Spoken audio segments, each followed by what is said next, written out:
Me 11 maj 2025 zhvillohen zgjedhjet e përgjithshme. Sipas kodit zgjedhor, 4 muaj para kësaj date, qeveria ndalohet të promovojë investimet publike. Praktikat e zbatimit të ligjit lënë për të dëshiruar. Kodi zgjedhor, i hartuar dhe miratuar nga vetë politika, shpesh injorohet dhe shkelet dukshëm.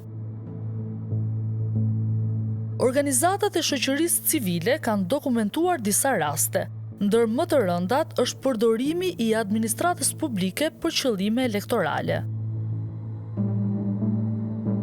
Në 2023 u vendosën vetëm 20 gjoba ndaj subjekteve politike me vlerë totale 20.000 euro, shumë që nuk i pengon shkelësit të përsërisin veprimin.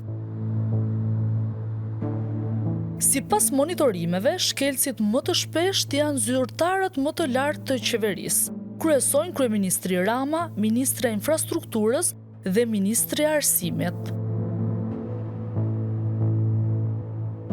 Promovimi i investimeve në këtë periudhë synon të manipulojë dhe të tjetërsojë vullnetin e zgjedhësve.